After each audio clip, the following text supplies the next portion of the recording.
नमस्कार, मी वृषाली कदम. जय महाराष्ट्राच्या एन्काउंटर या खास कार्यक्रमामध्ये आपल्या सगळ्यांचे स्वागत आहे. आज एन्काउंटरमध्ये एक अशी असामी आलेली आहे जी अतिशय डॅशिंग आहे. त्यांचं नेतृत्व जर आपण पाहायला गेलं तर काँग्रेसचे ते प्रदेश अध्यक्ष राहिले होते, ते माजी खासदार आहेत आणि आता एक तडफदार आमदार म्हणून काँग्रेसचं ते अतिशय सक्षमपणे नेतृत्व महाराष्ट्रामध्ये करत आहेत. खरं तर अतिशय ज्यांच्याबद्दल असं म्हटलं जातं की ते ज्यांच्या जे मनात आहे, जे पोटात आहे तेच ओठात येतं. मनात एक पोटात एक अशा पद्धतीचं त्यांचं कधीच राहिलेलं नाहीये व्यक्तिमत्व. त्यामुळे अनेक अडचणींना देखील त्यांना अनेक वेळा सामोरं जावं लागलं. मात्र त्या अडचणींवर देखील मात करत त्यांनी प्रगती देखील साधलेली आहे.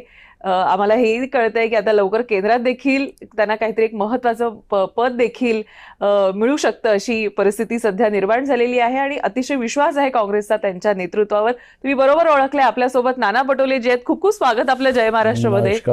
खरं तर नाना, आज मी तुमचं इंट्रोडक्शन खूप मोठं केलंय, कारण इतकं बोलण्यासारखं आहे मला वाटतं नानांबद्दल की इंट्रोडक्शन वाढत गेलं. पण नाना पटोले हे नाव ऐकल्यावर लोकांना माहिती आहे की नाना कसे आहेत. जसं मी म्हटलं नाना सुरुवातीलाच की नानांच्या मनात जे आहे, जे पोटात आहे तेच मनात आहे आणि तेच ओठात आहे. हे इतकं स्पष्ट बोलताना नानांना अनेक अडचणींचा सामना देखील करावा लागला आणि अनेकदा करावाही लागतो. तर कधी कधी नाना रिग्रेट होतं का याचं? काही होत नाही. आपल्यामध्ये प्रामाणिकपणा असेल आणि लोकांच्या हितासाठी जेव्हा आपल्या मनामध्ये विचार असेल तर मला वाटतं की मागं पुढं होऊ शकतं, पण त्याला नंतर त्याच गोष्टी तुम्हाला पुढं फायद्याच्या ठरतात. आणि माझ्या राजकीय जीवनामध्ये या सगळ्या गोष्टी मला फायदेशीरच ठरलेल्या आहेत. आपण पाहिलं असेल की महाराष्ट्रामध्ये मी जेव्हा प्रदेशाध्यक्ष होतो तेव्हा महाराष्ट्रातल्या कान्याकोपऱ्यामध्ये मी गेलो. महाराष्ट्रातले सगळे मोठे नेते त्यांच्याही जवळ मी पोचलो. प्रत्येक नेता आपल्या आपल्या लोकसभा क्षेत्र असेल की विधानसभा क्षेत्रात असेल की निवडणुकीच्या काळामध्ये तिथं वेळ देतो. माझा तर प्रश्न असा झाला की मी प्रदेशाध्यक्ष असताना विधानसभेच्या निवडणुका जेव्हा लागल्या त्यावेळेस मी माझ्या मतदारसंघातच गेलो नाही आणि मी महाराष्ट्रभर फिरत राहिलो. आणि शेवटी अशी परिस्थिती झाली की जे काही गडबड व्हायची होती ती झाली आणि कानाखालून गोळी गेली आणि थोड्या मतानं मला विधानसभेत यावं लागलं. पण एक गोष्ट याच्यातून मी शिकलो की माझ्यावर प्रेम करणारी जी लोक आहेत माझ्या मतदारसंघात, विदाऊट प्रचाराने मला निवडून दिलं तर मला उलटी अजून त्याच्यामधली शक्ती लोकांच्या आशीर्वादाची मिळाली आणि त्याच ताकदीनं पुन्हा आपल्या मतदारसंघात लोकांची सेवा करता येईल या पद्धतीचं एक अभियान आता आम्ही सुरू केलेलं आहे. आणि लोकांचा जो आशीर्वाद आहे, कारण की आपण पाहतो की निवडणुकीमध्ये प्रत्येक नेते गलोगलीत फिरतात, लोकांकडे मतं मागतात, पण तरीसुद्धा मी ते न करता लोकांनी मला निवडून दिलं. त्याच्या ह्या माझ्या प्रामाणिकताचाच त्याच्यातला आणि जे काही लोकांच्या हितासाठी मी बोलतो त्या राजकीय व्यवस्थेमध्ये माझं नुकसान होत असेल पण लोकांचा विश्वास माझ्यावर दृढ आहे हे मला त्याच्यातून कळलं. बरं, आम्हाला आमच्या सूत्रांकडून अशी आता माहिती मिळालेली आहे की तुमची लवकरच काँग्रेसच्या राष्ट्रीय महासचिवपदी तुमची वर्णी लागू शकते अशी आमची माहिती आहे, आमच्या सूत्रांची माहिती आहे. तुम्हाला असे काही संकेत पक्षाकडून मिळत आहेत का? कसं मी जेव्हा मी खासदारकीचा राजीनामा दिला आणि मला वाटलं की आता या व्यवस्थेतून बाहेर यावं आणि जावं, लोकांमध्ये राहावं, काम करावं. पण मी जेव्हा दिल्लीत होतो त्याच वेळेस आमचे मित्र आज नाहीत, राजीव सातव, ते तिथं त्यावेळेस केंद्रामध्ये होतेच, खासदार होते आणि ते मला भेटायला आले की तुम्ही म्हणाले की राहुल गांधींना तुम्ही भेटा, कारण राहुल गांधी तुमची आठवण करतात. मी राजीनामा दिलेला होता आणि माझं मूळच काँग्रेस होतं, त्याच्यामुळे आपल्या विचारधारेच्या प्रमुख माणसाला भेटायला संधी मिळाली त्याचा आनंद मला आला. मी गेल्यानंतर राहुलजी गांधींनी मला काही प्रश्न विचारले, तुम्ही इतकी हिंमत का घेतली? मी म्हणालो की हिंमत नाही, मला लोकांनी निवडून दिलं आणि मोदी सरकार जे काही निर्णय घेत आहेत ते लोकहिताचे नाही, लोकांवर अन्याय करणारे आहेत. GST सारखा जे आर्थिक धोरण जे बदलायला निघालेत, बाबासाहेब आंबेडकरांनी तयार केलेलं आर्थिक धोरण बदलून आता BJPचं आर्थिक धोरण नवीन देशामध्ये येते आणि त्याचा फायदा हा मुठभर लोकांना होणार. आणि मी शेतकरी आहे, शेतकऱ्यांच्या हिताचं नाही, उलटं शेतकऱ्यांना लुटलं जाणार आहे, सामान्य लोकांना लुटलं जाणार आहे.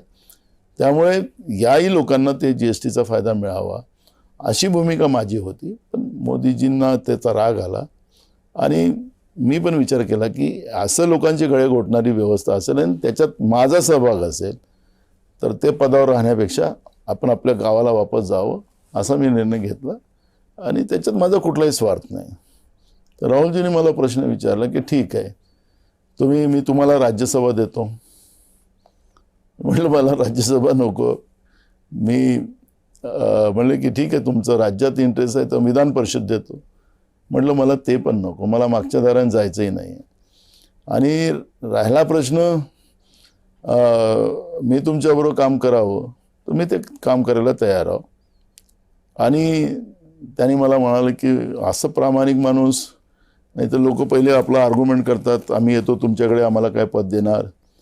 आणि मला तसा कुठलाही मला भूमिका मांडता आली नाही, कारण की आमची भूमिका स्पष्ट होती. त्यामुळे राज्यसभा घेतली असती किंवा विधान परिषद घेतली असती तर माझ्या दुसरे एलिगेशन झाले असते की यांना इकडे शिफ्ट व्हायचं, तो राज्यसभा मिळणार होती किंवा हे ती. पण तुम्ही इलेक्टेड खासदार होतात त्यामुळे मला एलिगेशन मला लावून घ्यायचं नव्हतं, कारण की लोकांचा अपमान त्याच्या माध्यमातून झाला असता.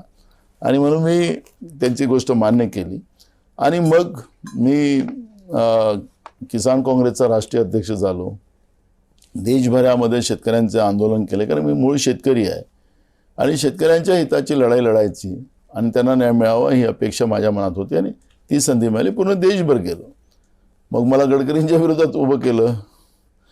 मी अचानक मला 15 दिवसाच्या पहिले सांगण्यात आलं लोकसभेच्या निवडणुकीत मी गडकरींच्या विरोधात उभा झालो. गडकरींनी जाहीर केलं की मी बिना प्रचाराने 5 लाखाच्या वर मताने येणार. पण जेव्हा माझं मोहीम सुरू झाली प्रचाराची त्यावेळेस गडकरी साहेबांना पाणी प्यायला लागलं आणि मग मोसम बदलला, त्याच्यात मी निवडून येईल अशा पद्धतीचं वातावरण सुरू झालं. आणि मग गडकरी साहेबांनी खूप प्रयत्न केला आणि गडकरी साहेब निकालाच्या नंतर ते निवडून आलेत असं आपण पाहतोय. मग मी म्हणालो की मग विधानसभेच्या निवडणूक आल्या. मला राहुल गांधींनी त्यावेळेस निवडणूक प्रचार प्रमुख या काँग्रेस कमिटीचा केला. मी काही मागणी नव्हती केली, त्यांनी केलं. मग ते झाल्यानंतर मी म्हणालो की मी विधानसभा नाही लढत आता. नाही तुम्हाला विधानसभा लढावंच लागेल. विधानसभा लढली. आमचं महाविकास आघाडीचं सरकार आलं, मला विधानसभेचा अध्यक्ष केला. हे सांगायचं तात्पर्य असं आहे, त्याही अध्यक्षपदामध्ये मला लोकांनी सांगितलं की अध्यक्षपद हे अंतिम असतं, त्याच्यानंतर तुमचं रिटायरमेंट आहे. मी म्हणालो की हे पद आता आहे, संविधानिक पद आहे, हे पद लोकांच्या फायद्याचं कसं असू शकतं, यासाठी उपाययोजना आम्ही सुरू केल्या. मग त्याला राज्याच्या मुख्य सचिवाला आम्ही गेटवर उभं केलं होतं. अजय मेहता त्यावेळेस होते. कारण लोकांच्या पैसा घामाचा पगार हे लोक घेतात आणि तो पैसा घेऊन पगार घेऊन सुद्धा लोकहिताचे कामं करायचे नाही, लोकांना परेशान करायचं, अशा पद्धतीचं चालत असेल तर असं व्यवस्था नसली पाहिजे. आणि म्हणून त्या पद्धतीचे काही निर्णय घेतले. खूप सारे निर्णय आपण विधानसभा अध्यक्ष असताना घेतलं. पण योगायोगानं त्याच काळात कोरोना आला, सरकार आपल्या घरी आणि जनता आपल्या घरी अशी परिस्थिती झाली आणि 11 महिने मला त्या पदावर राहता आलं. कोरोना संपता मला हायकमांडचा आदेश आला की तुम्ही राजीनामा द्या आणि प्रदेशाध्यक्ष व्हा. पक्षाचा आदेश मान्य करून मी प्रदेशाध्यक्ष झालो आणि प्रदेशाध्यक्ष होऊन मी पुन्हा वाटचाल चालू केली. महाराष्ट्रात 1 नंबरचा पक्ष करायचा निर्णय घेतला आणि खासदार सगळ्यात जास्त महाराष्ट्रात काँग्रेस पक्षाचे निवडून आले. विधानसभेत गडबडी काय झाल्या, कसे 46 लाख मतं वाढलेत, कसे 5 वाजताच्या नंतरचं वोटिंग कसं निवडणूक आयोगाने त्याला डबाबंद ठेवून कसं गडबड केली आणि BJPचा फायदा कसा केला हे सगळ्या देशाला माहीत आहे. त्यामुळे मला आता त्या खोलात जायचं नाही. पण एक गोष्ट महत्त्वाची आहे की जे काही पदं मिळतात ती पदं मग संघटनेची असेल तर संघटनेसाठी, लोकप्रतिनिधी असेल, संविधानिक पदावर असेल तर ते असतात. ही भूमिका घेऊन मी काम करत राहिलो आणि त्याचा निश्चितपणे मला फायदा राज्य पातळीवर आणि देश पातळीवर होत आहे. पण आता काँग्रेसचं स्वरूप बदलतंय. मला असं वाटतं की काँग्रेस जे मुद्दे घेऊन लोकांसमोर जात आहे आणि खास करून आता प्रादेशिक पक्ष देखील कुठेतरी पुन्हा आवाज सुरू झालेला आहे की काँग्रेसमध्ये मर्ज होऊया. त्यामुळे आता काँग्रेसच प्रादेशिक पक्षांसाठी एक महत्त्वाचा असा एक पाठिंबा किंवा एक महत्त्वाचा प्लॅटफॉर्म निर्माण झालेला आहे. तर याकडे आपण कसं बघता? ह्याचा फायदा काँग्रेसला अधिक बळकट होण्यासाठी होईल का येत्या काळामध्ये? बिलकुल व्हायला गरज आहे, कारण की जी काही संविधानिक व्यवस्थेची तोडफोड सुरू झालेली आहे त्याच्यात आपण महाराष्ट्रातलं सगळ्यात मोठं उदाहरण घेऊ की उद्धव ठाकरे साहेबांचे जेव्हा आमदार फोडण्यात आले तर शेड्यूल 10 एकदम क्लिअर आहे, पण त्या शेड्यूल 10ला कसं तोडमोड केलं आणि सुप्रीम कोर्टामध्ये कसं त्याला पेंडिंग ठेवून किती काळ त्याला लांबवलं हे आपल्याला सगळ्यांना माहिती आहे. त्याच्यानंतर दुसरी निवडणूक आली, त्याच्यामुळे ते सगळे डिस्क्वालिफिकेशन वगैरेचे विषय तिच्यात संपले. हे सांगायचं तात्पर्य असं आहे की संविधानिक व्यवस्था ही कशी BJP संपुष्टात आणता हे सगळ्यात मोठं उदाहरण आहे. आता देशाची लोकशाही हे कोणाच्या भिकेने दिलेली नाही आहे, स्वातंत्र्य हे काही कोणाच्या भिकेने मिळालेलं नाही आहे. आता हे जे स्वातंत्र्य मिळालेलं आहे हे स्वातंत्र्य कायम राहिलं पाहिजे, टिकलं पाहिजे. बाबासाहेब आंबेडकर म्हणायचे की मी जो रथ नेलेला आहे तो रथ तुम्हाला पुढे नेता आला नाही तर तिथं थांबवून ठेवा, पण त्याला एकदम मागं आणू नका. पण आता ते उलटं झालं,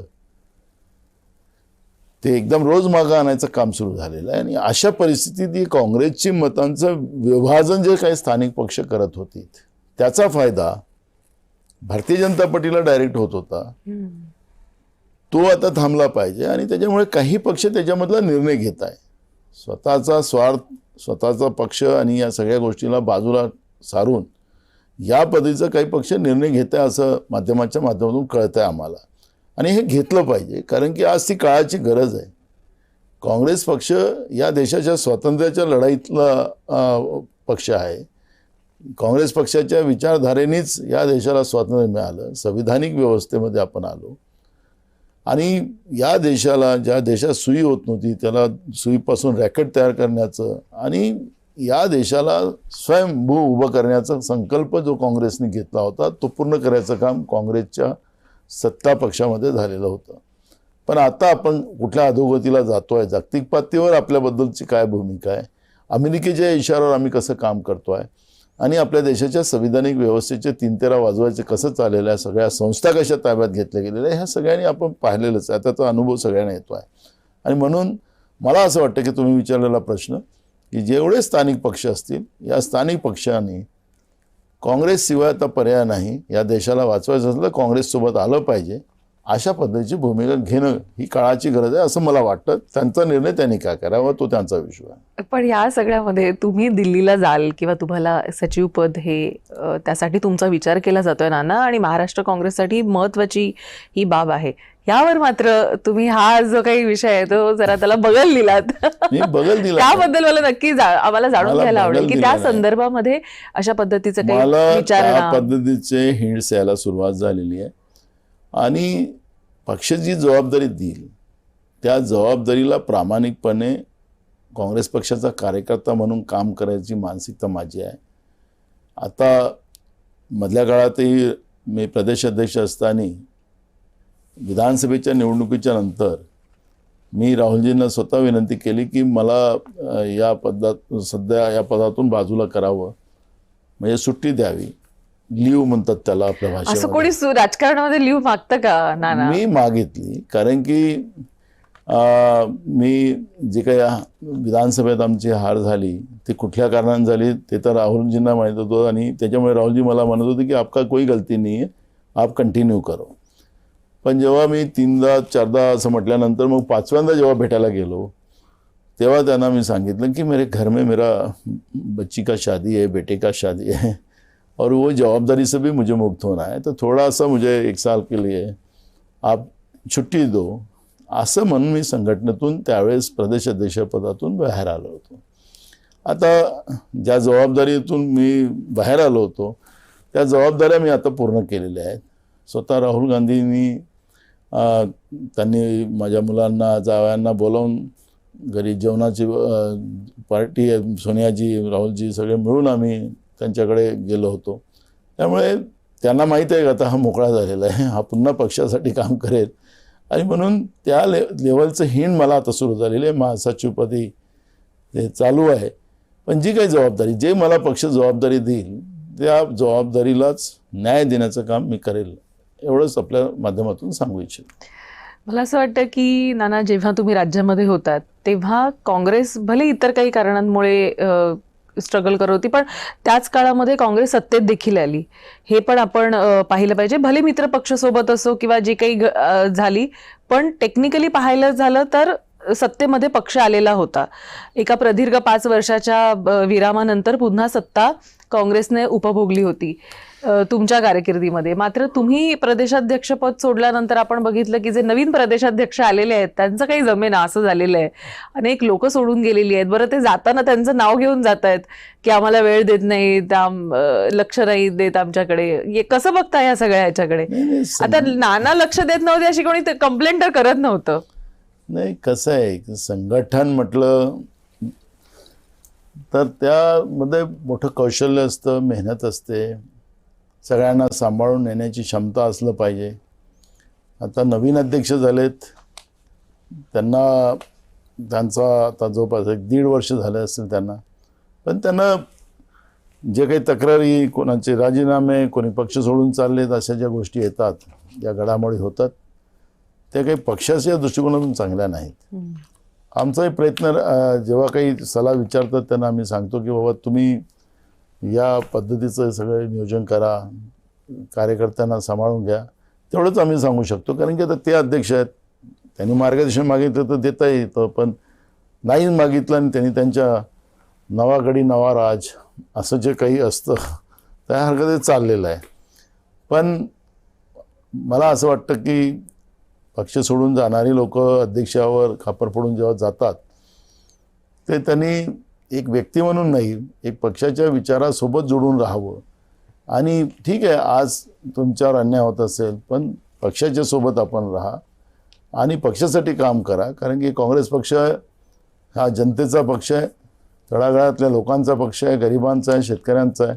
आणि मग या पक्षामध्ये काम करून तुम्हालाही पुन्हा मोठं होता येतं, हे सगळ्या कार्यकर्त्यांनी लक्षात ठेवलं पाहिजे आणि नेत्यांनी लक्षात ठेवलं पाहिजे. कोणी पक्ष सोडून जाऊ नका, एवढंच तुमच्या माध्यमातून या ठिकाणी सांगितलं. पण माझ्याच कार्यक्रमामध्ये राजीव सातव, दिवंगत राजीव सातव यांच्या पत्नी देखील आलेल्या, आणि त्यांचं असं म्हणणं होतं की ज्यावेळी त्यांनी आमदारकीची शपथ घेतली त्याच दिवशी त्यांनी शपथ घेतली आणि माझ्याकडे येऊन त्यांनी आपलं रिॲक्शन इथं नोंदवलं होतं, आपली प्रतिक्रिया दिली होती या सगळ्या गोष्टींवर. आणि त्यांचं असं म्हणणं होतं की वारंवार प्रदेशाध्यक्षांकडे जाऊन मला बसावं लागत होतं. त्यांचं म्हणणं होतं मी तर म्हणजे विधवा आहे किंवा माझी अशी कोणाला कॉम्पिटिशन नाहीये किंवा माझी अशी काही हे पद पाहिजे हे पाहिजे अशी काही आसक्ती नाहीये. असं असताना माझ्यासारख्या कार्यकर्त्यावर जर अन्याय होत असेल तर मग अशा पक्षात का राहावं असं म्हणत त्यांनी भाजप पक्ष हा स्वीकारला होता आणि नंतर त्यांनी शपथ घेतली. तर ह्या घडामोडींकडे आपण कसं पाहता की अशा पद्धतीनं का हिअरिंग मिळत नाहीये राज्यामध्ये? आणि त्याचं कारण सांगितलं की आता त्यांचं काम करायची पद्धत काय आहे काय नाही, त्यांनी हे जोपासलं पाहिजे एवढंच मी म्हणू शकतो. आता प्रज्ञा सातवचा विषय जो आहे, तिने पक्ष का सोडला, का दुसऱ्या पक्षामध्ये तिने विधान परिषदमध्ये गेली, आता हा तिचा व्यक्तिगत प्रश्न आहे. त्याच्यामुळे मला असं वाटतं की ती आमच्या मित्राची बायको आहे, त्यामुळे मला वाटतं की तिच्यावर मी जास्त प्रतिक्रिया काही द्यावं असं मला वाटत नाही. बरं, हरकत नाही. तुम्ही विदर्भाचं प्रतिनिधित्व करता. आजच्या घडीला विदर्भामध्ये अनेक योजना खरं तर येत आहेत जनतेच्या, आणि पण तरीही आपण एक पाहतोय की तरुणांच्या काही समस्या आहेत. तुम्ही तरुणांचं प्रतिनिधित्व करता आणि बरीच वर्ष करताय. तर काय अशा तरुणांच्या समस्या आहेत विदर्भाच्या की ज्या अद्यापही ऍड्रेस झाल्या नाही? कसं आहे की जे आता आमचे मित्र देवेंद्र फडणवीस राज्याचे मुख्यमंत्री आहेत, योगायोगाने ते विदर्भातले आहेत आणि 3 टर्म त्यांना आता मुख्यमंत्री पदाचं संधी मिळालेली आहे.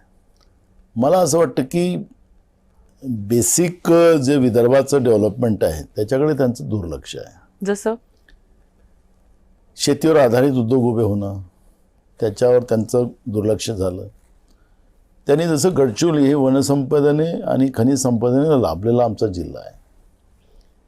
मी 2002 मी सार्वजनिक उपक्रम समितीचा अध्यक्ष होतो. म्हणजे हे जेवढे महामंडळ आहेत, ही जेवढी महामंडळ जे आहेत त्या महामंडळाचं जे ऑडिट ऑब्जेक्शन येतं त्याचं सोल्युशन काढणं त्या कमिटीचं काम विधिमंडळाच्या, त्याचा आढावा आम्ही घेतला. आणि त्यामध्ये मला लक्षात आलं की जे सुरजागड आत्ता ज्याचं दिव्य स्वप्न आमचे मित्र दाखवतात, तिथं खनिज संपदा मोठ्या प्रमाणात होती. म्हणजे आयरन ओर त्यातलं म्हणजे आशियातलं सगळ्याच म्हणजे गोटा घेतला तर त्याला 65%च्या वर त्याच्यात आयरन ओर आहे. बरं. असं नाहीतर आता आपण पाहिलं आयरन ओरचे जे माइन्स असतात तर 15%, 20%, 25% एवढंच आयरन ओर असतं. पण याच्यात 65% अभाव म्हणजे गोट्यालाही लोखंड आहे अशा पद्धतीचं आहे. आणि बाबा 300 वर्ष चालेल एवढं डिपॉझिट तिथं आहे. आमचा आग्रह होता की याची इंडस्ट्री जी आहे ती वडसा देसाईगंज म्हणजे गोंदिया, भंडारा, नागपूर, वर्धा म्हणजे विदर्भाच्या पूर्ण भागामध्ये त्या इंडस्ट्रीचा फायदा झाला असता आणि भिलाई स्टील प्लॅन्टपेक्षा मोठा प्लॅन्ट त्या ठिकाणी उभा करावा ही भूमिका आमची होती. पण जे काही आता ज्यांना दिलं गेलेलं आहे, आता माणसं ते तर मग उद्या म्हणू शकते की अशोक चव्हाणच्याच काळात ते दिली गेलेली होती तर आरोप लावला. पण आता अशोक चव्हाणही तिकडेच गेलेले आहेत. पण तुम्ही पत्र का नाही लिहिलं मित्राला आणि सांगायचं ना की बाबा. आम्ही त्यांना सांगितलेलं आहे. मी त्यावेळेस खासदार होतो. मी तुम्हाला माहितीसाठी सांगतो. मी स्वतः राजनाथ सिंग ज्यावेळेस देशाचे गृहमंत्री होते त्या खासदार असताना, गडकरीजी मंत्री होते, हे मुख्यमंत्री होते, आम्ही एक मीटिंग दिल्लीला लावली आणि त्या रनरच्या बाबतचं आणि त्याला पूर्ण प्रोटेक्शन करे नक्षल भाग होता त्याच्यामध्ये कसं करता येईल. पण आम्ही त्यावेळेसच अट मांडली होती त्या मीटिंगमध्ये, प्रोसिडिंगमध्ये पण असेल त्या देशाच्या गृहमंत्र्याकडे मीटिंग झाली त्याच्या, की आम्ही सांगितलं की याचं इंडस्ट्रीज इथं व्हायला पाहिजे वडसा देसाईगंजला. बरोबर. आता जे केलेली आहे कोनसरीला त्याचा सरळ फायदा तेलंगणाला होणार, हैदराबादला होणार तिकडे, कारण तिथून जवळ आहे तो एरिया, जवळ आहे बॉर्डरपासून. इकडे झालं असतं तर याचे फायदे इकडे झाले असते. पण मित्र ऐकले नाहीत. आता तिथले पालकमंत्री आहेत, राज्याचे मुख्यमंत्री असताना तिथले पालकमंत्री, म्हणजे तिथं किती सोनं आहे याचा अर्थ तुम्ही लावू शकता. आयरन ओरचं मोठी इंडस्ट्री उभी झाली असते, तिथं मोठ्या प्रमाणात रोजगार झाले असते, त्याच्यात आपल्या विदर्भाच्या मुलांना मोठा काम मिळालं असतं, इंडस्ट्री डेव्हलप होतं. आता भिलाई स्टील प्लॅन्टला तुम्ही गेलात छत्तीसगडमध्ये तर राजनांदगाव आमच्या बॉर्डरला आहे, तिथून रायपूरपर्यंत गेला तर तुम्हाला, मी राजनांदगाव जिल्ह्यात आहे की भिलाई, कारण ते भिलाई डिस्ट्रिक्टमध्ये आहे. बरोबर. तर भिलाई ते सगळ्या गोष्टी आपण पाहिल्यात. रायपूरपर्यंत आपल्याला कळतच नाही की आपण कोणत्या डिस्ट्रिक्टमध्ये आहोत. असे जिल्ह्याचे जिल्हे जोडले जातात आणि तिथे रोजगाराच्या संधी मोठ्या प्रमाणात उपलब्ध केल्या जातात. म्हणजे त्या इंडस्ट्रीजमध्ये त्यांचा फेल्युअर आलं. त्यांनी अनेकदा घोषणा केल्या, नदी जोडो प्रकल्प वगैरे वगैरे ह्या सगळ्या गोष्टी. आता विदर्भातच पाणी नाही आहे, म्हणजे पूर्व विदर्भात अनेक भागात कोरडा भाग आहे, त्याला पाणी नाही. आता हे पश्चिम विदर्भात पाणी आणण्यासाठी निघालेले आहेत. आता ते कोणत्या काळात होईल मला माहिती नाही. मुद्दा असा आहे की दोघांची व्यवस्था शेतीवर आधारित केली असती तर शेतकऱ्यांच्या पिकाला भाव मिळाला असता, अनेक लोकांना रोजगार मिळाले असते. आता हे समृद्धी मार्ग वगैरे त्याच्यात भ्रष्टाचार वेगळा आहे, त्याच्यात मी जाणार नाही. पण समृद्धीमुळे नाना विदर्भ आणि मुंबई किती जवळ आलं. तुमच्या मताशी मी सहमत आहो, जवळ आलो, पण किती लोक बर्बाद झाले आणि समृद्धी कोणाची झाली त्या प्रश्नाचं उत्तरही तुम्ही शोधलं पाहिजे. समृद्धी विशिष्ट लोकांची झाली, नाव ठेवलं समृद्धी, पण जवळ आम्ही आलो, पण कच्चा माल निर्माण करण्याची क्षमता आमच्यामध्ये असली पाहिजे ना. त्याच्यासाठी तुम्हाला विद्युत पुरवठा द्यावा लागेल. विद्युत पुरवठा नाही, 5 तास शेतकऱ्यांना लाईन मिळतं, अशी परिस्थिती आज आहे. आणि म्हणून समृद्धी विशिष्ट लोकांची झाली आणि म्हणून त्याचं नाव समृद्धी ठेवलं. जवळ आम्ही आलो, पण तो तिथला माल इकडे आणायची जी काही क्षमता त्या शेतीमध्ये निर्माण व्हायला पाहिजे ती झाली नाही. त्याच्यामुळे जे काही फेल्युअर आहे सरकारचं ते फेल्युअर त्याच्यामधलं लक्षात येतं आणि म्हणून बेरोजगारीचं प्रमाण मोठ्या प्रमाणात वाढलेलं आहे. नोकऱ्यांमध्ये तुम्ही पाहिलात की अनेक डिपार्टमेंटमध्ये पोस्ट खाली आहे. मोठ्या मोठ्या भरत्यांच्या घोषणा केल्या जातात. आताही अधिवेशनामध्ये प्रत्येक डिपार्टमेंटला जेव्हा आम्ही विचारतो आता आमचं भरायला झालं आहे, MPSCकडे आमचं गेलेलं आहे, मग ते MPSCचं पॅटर्न बदलतं. आता मी तुम्हाला सांगतो की सरकार टाइमपास करत आहे. नोकरीचं आमिष दाखवतात, तेवढे पैसे भरून घेतात आणि मग पेपर लीक झाला पुन्हा पैसे भरा. अशा पद्धतीचं हे सरकारचं धोरण आहे. तरुणांना बर्बाद करायची व्यवस्था सरकारने निर्माण केलेली आहे. म्हणून बेरोजगारीचं प्रमाण मोठ्या प्रमाणात वाढलं. आणि तुम्हाला त्याच्याही पलीकडे जाऊन सांगतो की ह्या सगळ्या धोरणामुळे शेतकऱ्यांच्या आत्महत्या ज्या विदर्भात मोठ्या प्रमाणात आहेत त्याचं कारण हे आहे. आणि म्हणून बेरोजगारी चा प्रश्न सुटला नाही, बेरोजगारीचा शेतकऱ्यांचे प्रश्न सुटले नाही, महागाई तर अजून आहेच. पण आता महाविकास आघाडीच्या भवितव्याबद्दल तुम्हाला काय वाटतं? कारण आता तुम्ही जवळपास केंद्रात जाल असं संकेत तुम्हालाही मिळत आहेत, मीडियालाही आम्हाला कळतंय की तुम्ही जाल. तर एकदा नाही अनेकदा सांगितलं की महाविकास आघाडी जी आहे आमची एका विपरीत परिस्थितीत झालेली आहे. हे मी अनेकदा उच्चार केला त्याचा. त्यामुळे या आघाड्या असेल किंवा युती असेल, ह्या टाइम फ्रेम असते, त्याला टाइम बाउंड असतं. बाउंड नसतात, टाइम फ्रेम असतात. फ्रेम कधी तुटू शकतं, जुळू शकतं, असं असतं, ते लवचिक असतं ते. आणि म्हणून माझा मुद्दा असा आहे की या सगळ्या विषयावर आज आता जसं आज सचिन कालपर्यंत उद्धवजी बरोबर होते, आता रात्रीतूनच ते एकनाथ शिंदेकडे गेलेत. म्हणजे सांगायचं तात्पर्य असं की हे जे युती वगैरे ह्या महाविकास आघाडी वगैरे हे टाइम फ्रेम असतात, बॉन्ड नसतात. त्यामुळे कोण केव्हा काय गडबड करेल त्याला सांगता येत नाही. आणि म्हणून काँग्रेस पक्षाच्या ह्याच्यामध्ये आम्ही लोकांनी एक निर्णय केलेला आहे की आपले संघटनात्मक ढाचा जो आहे तो प्रत्येक बूथवर मजबूत केला पाहिजे आणि संघटनात्मक ताकद आपली वाढवली पाहिजे. ज्यावेळेस काही घटना घडतील त्यावेळेस आपली तयारी असली पाहिजे. पण ह्या सगळ्याचा फायदा काँग्रेसला होतोय ना. आता काँग्रेस भले तुमच्यातली काही लोक निघून गेली किंवा काय असं झालं, पण आता ही जेव्हा हे सगळे रिजनल पार्टी जेव्हा येतील मोठ्या प्रमाणावर काँग्रेसमध्ये, काँग्रेस देखील एक भक्कम होईल किंवा काँग्रेसला सुद्धा ते जुने दिवस परत येतील असं वाटतं तुम्हाला? बघा, आमचे नेते राहुल गांधीजींनी एक नवीन धोरण आणलेलं आहे. आता तरुण पिढीला मोठ्या प्रमाणात संधी कशी द्यायची त्याच्यावर त्यांनी काम सुरू केलेलं आहे. या सगळ्या घडामोडीमध्ये मी तर सांगतो की आता आमच्या नवीन पिढीला काँग्रेसमध्ये मोठं महत्त्व येणार आहे. अनेक लोकांना आमच्या पिढीला जेव्हा आम्ही आलो तर आमचे सिनियर लोक राहायचे, फार स्ट्रगल करून आम्हाला इथपर्यंत यावं लागलं. पण आता नवीन पिढीला तर सोपं आहे. नवीन पिढीने आपल्या आपल्या भागामध्ये आपल्या आपल्या परिसरामध्ये चांगलं काम केलं, लोकांसाठी काम केलं, तर मला वाटतं की त्यांना तातडीनं विधानसभेत जात आहे ते लोकसभेत. आता तुम्ही पाहिलं असेल की आमचे जे खासदार आहेत, आम्ही नंदुरबारचा खासदार तो इकडे लॉ आता पूर्ण झालं आणि सरळ त्याला खासदार बनवून टाकला मी. आमचा भंडाऱ्याचा खासदार तो डॉक्टर झाला, तिकडून आला, प्रॅक्टिस सुरू केली, त्याला डायरेक्ट आम्ही खासदार बनवलं. अशी सगळी तरुण मुलं तुम्हाला सांगतो की आता येणाऱ्या काळामध्ये जे अनेक वर्ष त्यांना खासदारकीचं स्वप्न बघत बिचारे मेहनत करत राहतात, त्यांना नाही, एकदम नवीन पिढीला संधी आम्ही मागच्या काळात दिली.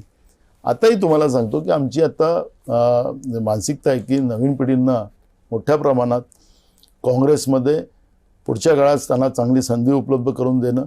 या सगळ्या ह्याच्यामध्ये जे गेलेले होते आमच्या इकडे, तर आता तिकडे ते सुखरूप राहोत. पण नवीन पिढीला आता उद्या आम्ही चांगली संधी उपलब्ध करून देण्याचा एक मानस आमचा आहे.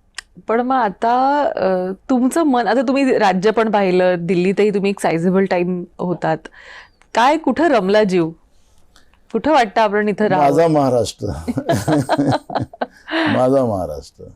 बरं, म्हणजे राज्यामध्ये तुमचा जीव रमतो किंवा आवडेल काम करायला? मला तर मी राहुलजींना पण सांगितलं की माझा महाराष्ट्र अगर पक्षाच्या दृष्टिकोनातून मजबूत राहिला तरच आम्हाला ती ताकद दिल्लीत मिळेल. आणि आमचंच घर कमजोर असेल, आमचाच महाराष्ट्र पक्षाच्या दृष्टिकोनातून कमजोर असेल तर ती आम्हाला ताकद मिळणार नाही.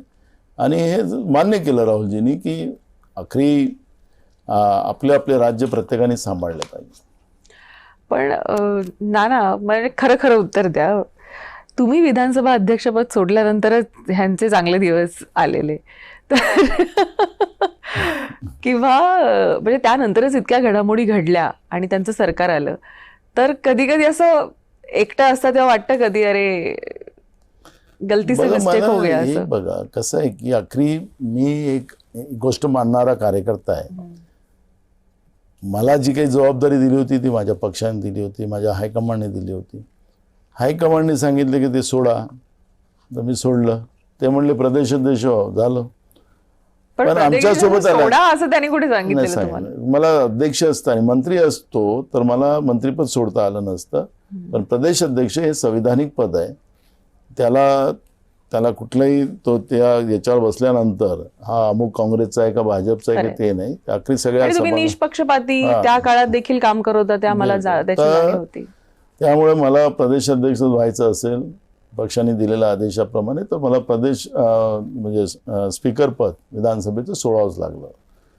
पण त्या काळामध्ये 1 वर्ष आमचा अध्यक्ष होऊ दिला नाही, त्या लोकांवर कुणाचा आरोप नाही. म्हणजे हे जे काही चालतं ते आता तो विषय जुना झालेला आहे. मी एकदा रागावून म्हटलं की मला आता हे जास्त बोलायला नको लावा, एक दिवस मी बोलील तर मग तुम्हाला सगळ्यांना अडचणी येईल.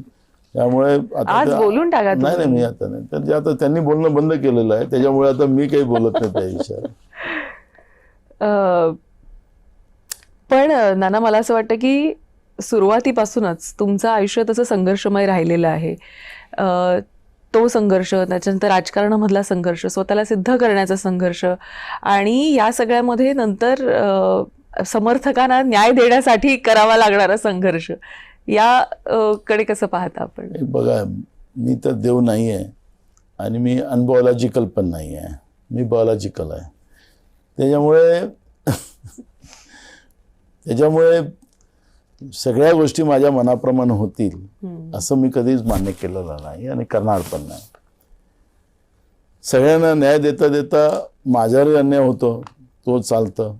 पण माझे समर्थक, माझा पक्षाचा कार्यकर्ता, त्यांच्यावर अन्याय होऊ नये याची काळजी घेण्याचं काम मी करतो. त्यामुळे संघर्ष मोठा आहे, संघर्ष वाढत जाणार आहे. पण माझा एक उद्देश आहे की ज्या लोकांनी आम्हाला स्वातंत्र्य मिळवून दिलं, ज्या महापुरुषांनी स्वातंत्र्य मिळवून दिलं, त्यांनी हा विचार केला नाही की मला काय भेटणार आहे स्वातंत्र्य मिळाल्यानंतर, आणि त्यांनी हा विचार केला नाही. म्हणून आमच्या देशाला स्वातंत्र्य मिळालं आणि म्हणून जे बलिदान जे असतं ते वाया जात नाही. आज आमचे नेते राहुल गांधी असतील, सोनियाजी गांधी असतील, त्यांचं किती मोठं बलिदान या देशासाठी आहे आणि म्हणून ते आमचे प्रेरणास्थान आहे. आणि मी पण त्याच गोष्टीला मान्य करतो आणि म्हणून संघर्ष झाला तरी चालेल, पण ही लढाई आम्ही जिंकू आणि देशाच्या संविधानिक व्यवस्थेला अजून ढाचा कसा मजबूत करता येईल आणि ही लोकशाही अजून कशी मजबूतीनं पुढे नेता येईल आणि सगळ्या जनतेला न्याय कसा देता येईल याच्यावर आम्ही काम करत राहू.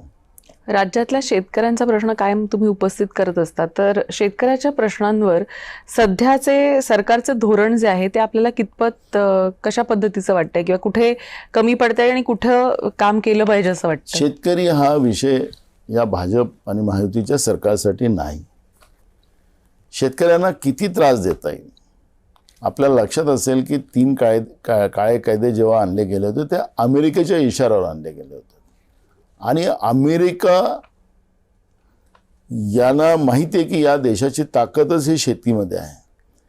आणि म्हणून आता जो नरेंद्र मोदींनी जो करार केला आता अमेरिकेबरोबर, त्याच्यामध्ये करार करत असताना आपण पाहिलं असेल की आपल्या भारतातून जो माल आपण निर्यात करू त्या मालावर 18% ते टॅक्स लावतील, पण अमेरिकेतून आमच्या देशात जो शेतीमाल येईल त्याला टॅक्स लागणार नाही, तो 0 टॅक्सने आपल्या देशात येईल. म्हणजे आमचा माल तिथे विकला जाणार नाही आणि तो 0 टॅक्सने आलेला माल हा आपल्या देशामध्ये सस्ता मिळेल, जेणेकरून इथला शेतकरी बर्बाद झाला पाहिजे ही व्यवस्था या लोकांनी बनवली. एक दुसरं, कर्जमाफीची घोषणा या लोकांनी केली.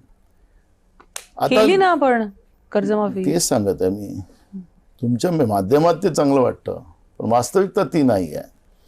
याने काय केलं, शेतकऱ्याशी चिटिंग केली डायरेक्ट आता हे चिटिंग 2016 जेव्हा छत्रपती शिवाजी महाराज स्वाभिमान शेतकरी कर्ज माफी योजना काढली होती त्याच्यात हे चिटिंग केली होती. ते 2019 पर्यंत देऊ शकले नाहीत. आमचं म्हणणं आहे ते 19च्याही शेतकऱ्यांना त्याच्यात सहभागी करा आणि सरसकट कर्जमाफी द्या. हे सरसकट कर्जमाफी देणार नाही. आता यांचं म्हणणं आहे की आमदार असतील, खासदार असतील, क्लास 1 अधिकारी असतील, याला तर ठीक आहे, याला देऊ नका, यांची कर्जमाफी करू नका. पण तुम्ही जिल्हा परिषद सदस्य, पंचायत समिती सदस्य, ग्रामपंचायती सरपंच यांना कसं घेऊ शकता? त्यांना घेतलंय आणि कमी केले आणि हे काय म्हणतात की तुमच्यावर असलेलं पहिले कर्ज भरा, मग तुमचे आम्ही 2 लाख मंजूर करू, मग कर्ज माफ करू. ह्या अटी शर्ती कशाला? म्हणजे त्यांनीच गेल्या वर्षाला सांगितलं की अवकाळी पावसामुळे, नैसर्गिक आपत्तीमुळे शेतकऱ्यांचं संपूर्ण पीक नाहीसं झालं. मग आता शेतकऱ्यांचं पीक नाहीसं झालंय सरकारने रेकॉर्डवर सांगितलं आणि ती वस्तुस्थिती होती. मग आता हेच अटी शर्ती लावून त्यांचे कर्जमाफी करत. मी तुम्हाला सांगतो, हे काही 14-15 लाख शेतकऱ्यांचं कर्ज माफ करायची भूमिका मांडतात आहे ना, का इकडे घोषणा करतात आहे ना, हे ॲक्च्युली चिटिंग होणार आहे. मुश्किलनं थोड्याफार शेतकऱ्यांचं कर्ज माफ करतील आणि हे शेतकऱ्यांचं कर्ज माफ करायचं धोरण नाही आहे. आणि म्हणून ही जी आहे घोषणाबाजी, ही घोषणाबाजी फक्त शेतकऱ्यांपुरतं आहे. आता तुम्हाला एक गोष्ट सांगतो की शेतकऱ्यांनी पिकवलेलं धान असेल, मका असेल, कांदा असेल, केळी असतील, कापूस असेल, काय अवस्था आहे, सोयाबीन असेल, काय अवस्था आहे तुम्हाला माहिती आहे? भयानक अवस्था आहे. सरकार समर्थन मूल्यावर घेत नाही, केंद्र सुरू करत नाही, व्यापाऱ्यांपासून रास लूट या लोकांची चाललेली आहे आणि सरकार उघड्या डोळ्याने पाहत आहे. त्याच्यामुळे शेतकरी विरोधी धोरण भाजप आणि महायुती सरकारचं आहे आणि ते तुम्हाला शेतकऱ्यांच्या आत्महत्येवरून तुम्हाला कळेल की याचं धोरण शेतकऱ्यांच्या प्रती आहे की शेतकऱ्यांच्या आत्महत्या होतात की त्यांच्या ज्या वाढलेल्या आहेत ते सरकारचं धोरण हे कसं शेतकऱ्यांसाठी फसवे आहे हे तुम्हाला त्याच्यातून कळतं. महाराष्ट्रामध्ये ओबीसी आरक्षण या विषयावर आपण म्हणजे अतिशय संवेदनशील विषय आहे, तुम्ही पण कायम बोलत असता. मला असं वाटतं ओबीसी आरक्षण या विषयासाठी तुम्ही तुमची कारकीर्द सुद्धा दावावर लावलेली होती. या प्रश्नाकडे आपली भूमिका कशी आहे? त्या प्रश्नासाठी तुम्ही पक्ष सोडला, अनेक गोष्टी अनेकांना अंगावर घेतलत, शिंगावर घेतलत, सगळ्या गोष्टी केल्यात. आता काँग्रेसमध्ये आल्यानंतर काँग्रेस पक्षाची यावर काय नेमकी ठाम भूमिका आहे? मला तर एका गोष्टीचा आनंद आहे की जेव्हा भारत जोडो यात्रेमध्ये राहुलजींच्या सोबत महाराष्ट्रातून मध्य प्रदेशामध्ये 450 किलोमीटरचं अंतर गाठत असताना त्यांनी मला जेव्हा प्रश्न विचारला की तुम्ही विधानसभा अध्यक्ष असताना तुम्ही हे जे ठराव पारित केला होता विधानसभेत, तर त्याचं काय फायदा तोटा काय? मी त्यांना सगळं समजावून सांगितलं की ओबीसी आरक्षणाचं जो इश्यू आहे तो फार महत्त्वाचा आहे. या देशातल्या जवळपास 56 ते 60% जी लोक आहेत मागासवर्गीय ओबीसी, यांना न्याय मिळाला नाही. मागच्या सरकारमध्ये नाही मिळालं, याही सरकारमध्ये नाही. आणि ही जी जनगणना जी आहे ही त्याचं बेसिक आहे. आपल्या देशामध्ये जनगणना जेव्हापासून सुरू झाली तेव्हापासून ओबीसीची जातीने जनगणना झाली नाही आणि नेमकी ओबीसी संख्या काय हे अजूनपर्यंत सरकारच्या रेकॉर्डला नाही. सुरू झालेलं आहे मला वाटतं. मग राहुलजींनी मग त्याचे योद्धा ते झालेत आणि देशाच्या पार्लमेंटमध्ये असेल की रस्त्यावर असेल राहुलजींनी ही मोहीम हातात घेतली आणि त्यांनी त्यांच्यावर टीका झाली की जिसकी जात नहीं उसकी पात नहीं वो ओबीसी की बात कर रहा है वगैरे काय काय झाली. पण मग त्याच वेळेस काश्मीरची घटना झाली आणि आमच्या देशातल्या मुलींचं कुंकू त्या ठिकाणी पुसलं गेलं. आतंकवाद्यांनी ते नवीन लग्न झालेल्या मुलींच्या नवऱ्यांना तिथं मारलं आणि त्याच्यानंतर जेव्हा सरकार अडचणीत आली त्याच नंतर मोदी सरकारने कॅबिनेटमध्ये निर्णय केला की आम्ही जातीनिहाय जनगणना करणार आहोत ओबीसीची. आता आपल्याला लक्षात असेल की म्हणून तुमच्या रेकॉर्डला चुकीचं येतं, माध्यमाला चुकीचं सांगण्यात येतं. आपल्याला माहिती आहे आता जनगणना सुरू आहे. लोकसभेत हा विषय उपस्थित झाला होता. त्या अमित शहानी गृहमंत्र्यांनी सांगितलं होतं की आम्ही पहिले घरांचं करतोय जनगणना आणि मग जातीनिहाय करतोय. आता फक्त शेड्यूल कास्ट शेड्यूल ट्राईबची जनगणना चालू आहे. ओबीसीचं कॉलम त्याच्यामध्ये नाही आहे. म्हणजे नरेंद्र मोदीचं सरकार कॅबिनेटचा निर्णय घेऊनही खोटं बोललं. ही जेव्हा जातनिहाय जनगणना ओबीसीची झाली तर तुम्हाला सांगतो की आरक्षणाचे अनेक प्रश्न सुटतील आणि ओबीसी समाजाच्या लोकांना त्याच्यातून न्याय मिळेल आणि राहुल गांधींनी ते एक्सेप्ट केलं. तो माझ्यासाठी आनंदाची बाब आहे. जेव्हा केव्हा या देशामध्ये 29मध्ये काँग्रेसचं सरकार येईल राहुल गांधींच्या नेतृत्वात, तर या देशातल्या असंख्य ओबीसी लोकांना न्याय मिळेल ही अपेक्षा. कारण की जेव्हा आमच्या पक्षाच्या नेत्यांनी, काही छोटा कार्यकर्ता नाही, पक्षाचं प्रमुख माणूस राहुल गांधींनी ही चळवळ उभी केली, त्यामुळे स्वाभाविक आहे की ओबीसीला त्या ठिकाणी न्याय मिळेल. आपल्याला लक्षात असेल की आता पश्चिम बंगालमध्ये नवीन सरकार आलं बीजेपीचं, ममता बॅनर्जीचं सरकार जाऊन तिथं काल परवाच्या दिवशी विधानसभेत त्यांनी निर्णय घेतला की 17% आरक्षणातून 7% आता 17%वरून 7% आणलं. म्हणजे उलटं ओबीसीचं आरक्षण कमी केलं पश्चिम बंगालमध्ये. म्हणजे ओबीसी विरोधी बीजेपीचं धोरण आहे ते अनेक राज्यांमध्ये तुम्हाला स्पष्ट पाहायला मिळतं. पण ते म्हणतात ओबीसी आमचा ब्लड मध्ये किंवा आमचं जे आहे ते ओबीसी तर काही आहे. भगवान श्रीरामाला घेऊन आले. भगवान श्रीराम पहिले नव्हते. रामायण वगैरे ते सगळं बकवास आहे असं मोदीजींचंच लाईन आहे, बीजेपीचीच आहे की भगवान श्रीरामाला तर आम्ही घेऊन आलो. हे कुठं होतं भगवान श्रीराम मला माहिती नाही त्यांच्या मनाप्रमाणे. भगवान श्रीराम आमच्या आस्थेचं आहे, आमच्या हृदयात आहेत. पण हे म्हणले की आम्ही घेऊन आलो म्हणून त्यांच्या लूट माजवली, तिथं चोऱ्याकीला डाका मारला त्यांनी. आणि काँग्रेसचे लोक जायला निघाले तर तुम्हाला जाता येणार नाही, त्यांना घरूनच पकडून घेऊन घेतलं. तर हे जे यांचं जे घोषणा असते ना, हे बकवास असते, खोटं असते. यांच्या ब्लडमध्ये ओबीसीचं काहीच संबंध नाही. फक्त ओबीसीच्या मताची गरज आहे यांना धर्माच्या नावाने. कारण की हा सगळा समाज हा हिंदू धर्मी आहे आणि म्हणून यांना अशा पद्धतीचं तटकळ ठेवायचं आणि त्या माध्यमातून यांच्या फक्त मताची गरज आहे अशा पद्धतीची वागणूक या लोकांची आहे. यांचा ओबीसीशी तीळ मात्रही संबंध नाही, हे तुम्हाला मी स्पष्टपणे सांगेन. सध्या देशामध्ये आणि राज्यामध्ये नीट आणि टीईटी पेपर फुटीचे जे प्रकरण जे घडलेलं आहे, या सगळ्या घटनेकडे आपण कसं पाहता? बघा, हे तरुणांचं आयुष्य बर्बाद करायची एक व्यवस्था. मी अनेकदा बोललो की टीईटीची गरज काय. शिक्षक लोक स्वतः कोर्टात गेले की टीईटीची गरज नाही. कारण ऑलरेडी आमचं जे बेसिक एज्युकेशन आहे BEd आणि DEd ते क्वालिफाईड असतात, त्याच्या आधारावर आम्ही त्यांना शिक्षक लावलं. आता मला तुम्हाला केंद्रीय टीईटीची परीक्षा घ्यायला लागते, ते एक आणलं. नीटची गरज काय. 12वीच्या नंतर आम्ही आत्तापर्यंत डॉक्टर केलेत ना, का ते माणसं मारणारे डॉक्टर नाही झालेत. आज जे काही स्पेशलिस्ट डॉक्टर असतील, जे सिनियर डॉक्टर असतील, ते 12वीच्याच बेसवर आहे. पण तुम्ही सर्वसामान्याच्या मुलामुलींना नीटच्या परीक्षेला पुढं जायचं लागतं तुम्हाला, आणि असं दाखवून लाखो रुपये त्यांचा खर्च करायला लागतात. आणि ज्याच्या आईवडिला जो पैसे नसतील त्याचे पोरं नीटला जाऊ शकत नाही आणि मग ते डॉक्टर होऊ शकत नाही. अशी व्यवस्था या सरकारने करून ठेवली. भाजपच्या लोकांना हे पेपर फुटी आणि ह्या सगळं करण्याच्या दृष्टिकोनातून कमिशन कसं खाता येईल, लूटपाट कशी करता येईल, त्याच्यासाठी टीईटी आणि नीटची परीक्षा यांनी निर्माण केलेली आहे.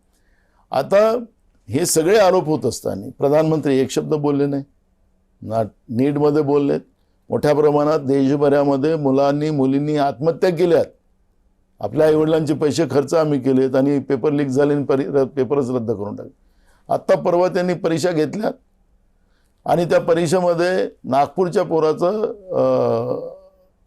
परीक्षा केंद्र अबुधाबीत दाखवलं.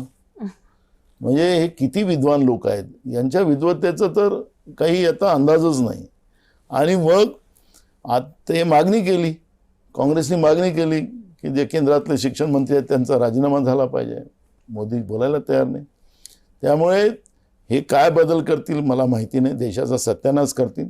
पण जी काय हवा चाललेली आता सध्या, त्या हवेमध्ये महाराष्ट्राच्या एका व्यक्तीला अर्थमंत्री पद मिळेल. अर्थमंत्री केंद्रातलं फार महत्त्वाचं असतं.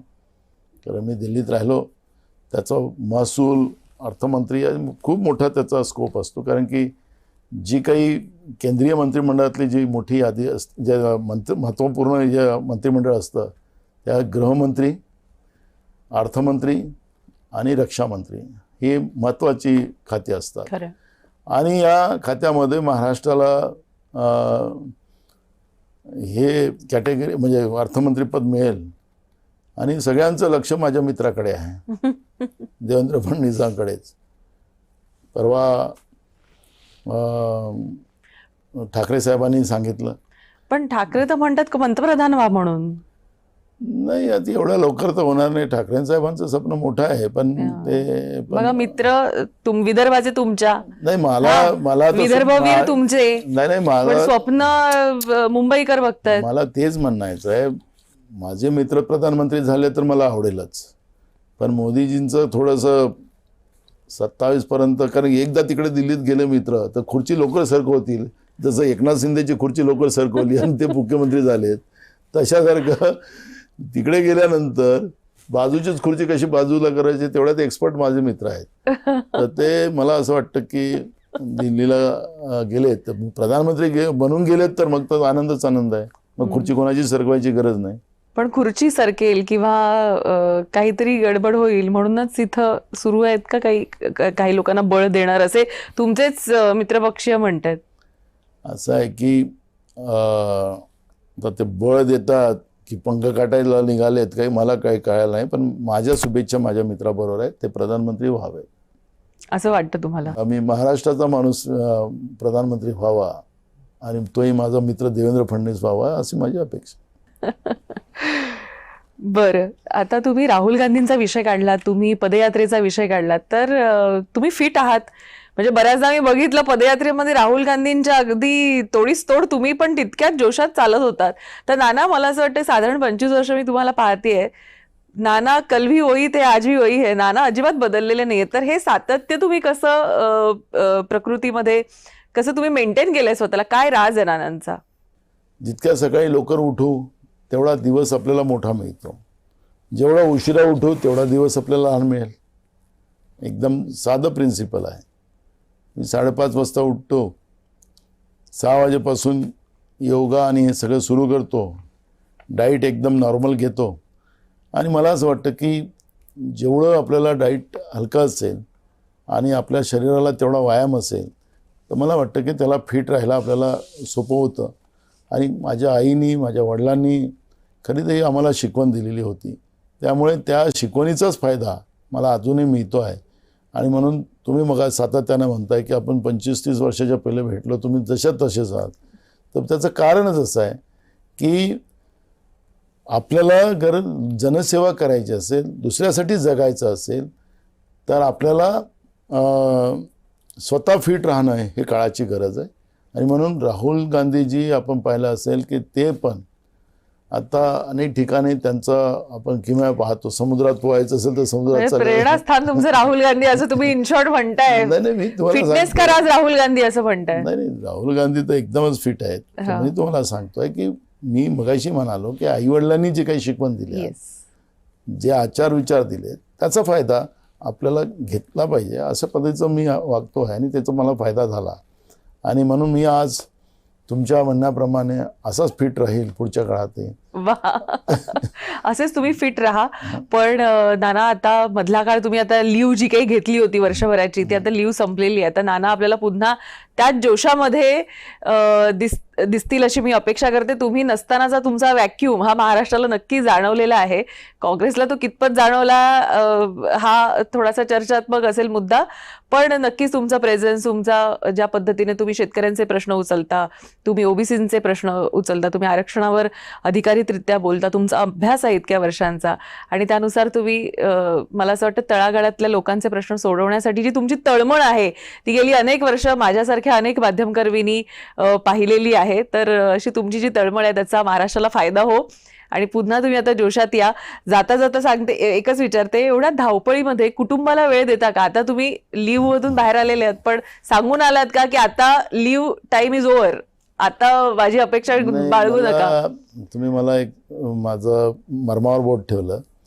ॲक्च्युली माझं लग्न झाल्यानंतर मी थोड्याच दिवसात जिल्हा परिषद सदस्य झालो आणि सदस्य झाल्यानंतर तेव्हापासून जेव्हा मी निघालो या प्रवासात तेव्हापासून फार कमी वेळ घरच्या लोकांना द्यायला लागलो. तर घरच्या लोकांना सवय पण झाली आता. त्याच्यामुळे मला असं वाटतं की घरच्या लोकांचंही योगदान याच्यात मोठ्या प्रमाणात आहे. नाहीतर इतका वेळ लोकांसाठी वेळ देणं, गावाकडे गेलं तर मतदारसंघात लोकांना भेटणं, त्यांच्या गावागावात जाणं, महाराष्ट्रभर फिरणं, देशभर फिरणं, त्यामध्ये या सगळ्या व्यवस्थेमध्ये घरातलं अजिबात टेन्शन माझ्या डोक्यात नाही. त्यामुळे माझ्या जे काही तुम्ही म्हणालात की फिटनेसचा राज जो आहे, तर आई फिटनेस वडिलांचे आशीर्वाद आणि कुटुंबाची साथ त्याचा हा फिटनेसचा राज आहे. त्यामुळे घरातलं टेन्शन अजिबात माझ्यावर नाही. त्यामुळे मनमोकळंपणानं मला लोकांसाठी काम करता येतं आणि त्यामुळे घरात वेळ तर मला आहे ते शल्य. आखरी घरातली लोकच आपली असतात, पण शल्य आहे. पण मी शाळेमध्ये शिकत असताना यावं ज्ञानासाठी आणि निघावं सेवेसाठी ही जी लाईन आहे मी डोक्यात बसून ठेवलेली आहे त्याच्यामध्ये मी काम करतो आहे. असंच तुम्ही काम करत राहा आणि महाराष्ट्राच्या प्रगतीसाठी तुमचा जो वाटा आहे तो नक्कीच तुम्ही उचलत राहा. तुम्हाला अनेक शुभेच्छा. तुम्ही इथं आलात आणि आता तुम्ही दिल्लीला जाताय महाराष्ट्राचं प्रतिनिधित्व करण्यासाठी, म्हणून महासचिव होत आहे, त्यासाठी देखील आमच्याकडून खूप खूप शुभेच्छा. तुमच्या पुढच्या वाटचालीसाठी आज तुम्ही इथं आलात, वेळात वेळ काढून, आणि आम्हाला वेळ दिला त्याबद्दल अनेक धन्यवाद. नमस्कार. एन्काउंटरमध्ये आता वेळ झाली इथेच थांबायची. कुठेही जाऊ नका. पाहत राहा फक्त जय महाराष्ट्र.